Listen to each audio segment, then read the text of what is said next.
Well, good morning, everyone. Let's take our Bibles to Psalm 119, verse number 73 for promise number 333.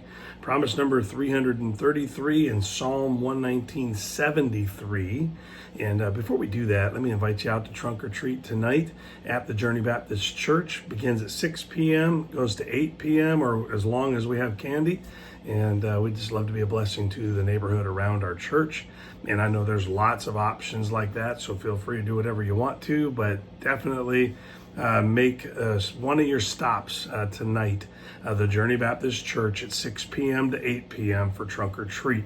Now let's get on to promise number 133, found in Psalm 119, verse 73, where God tells us that He created us with His own hands. And I don't know about you, but that just sounds kind of personal. I mean, many think of God using His hands to make us as a thing that only literally applies to Adam and Eve, but God has declared His intimate involvement in the fashioning of us as something He does personally. That means that every single conception is in that same process. He's involved in that process, and we're being shaped and detailed by God from the first moment until we are born. He is fashioning us into something in that process there.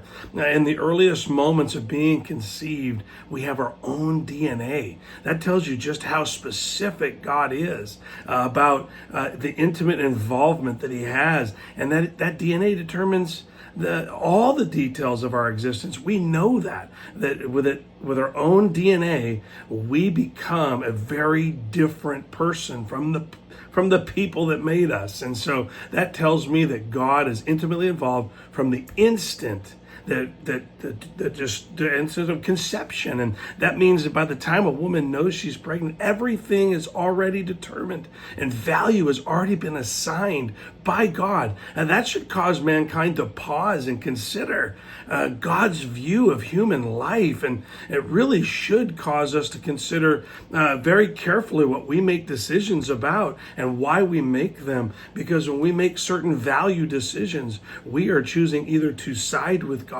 or be in opposition against Him, because God has determined that He has made us with purpose and significant value that He's assigned to us. It's in our design. Enough value to send Jesus to die on the cross for you and for me. See, human life is sacred and not one lacks value before God. That's just really important to understand. In fact, I'm getting so carried away, I forgot to even read the Bible verse to you. Listen to this. Verse number 73, Psalm 119 says, "Thy hands have made me and fashioned me. Give me understanding that I may learn thy commandments." And so he says, hey, listen, if you're the one that made me, I want to know as much as I can about you so that I can please you with my life. You've given me my existence. Now let me go out and please you with it. And listen, some fail to live up to the potential they have in Christ, and some strive to be all that God created them to be. You are unique and valuable. God took the time to create you. Well, listen, He didn't make a mistake. He made you the way He wanted you to be so that you could show the world what God could do with a life, no matter where it starts, no matter what circumstances it finds itself in. We can trust Him that the regulations that He has set for living will fit the body and person that He created us to be. And we don't have to manipulate all the rules and change all the rules and try to figure something else out. God made us who we are so that we could accomplish His will, His purposes by His design. And so let that sink in.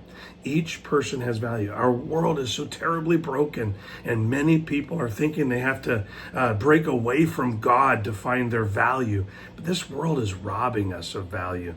Only in Christ can we really enjoy the value and uniqueness of our purpose. And so surrender your life to the Lord. Don't just say you surrender. Actually surrender your life to Him so that He can make you all that He intended to be. You have unique value created into you by the Lord with His own hands. And let that sink in, and I hope that encourages you. Hope to see you tonight. Have a great day.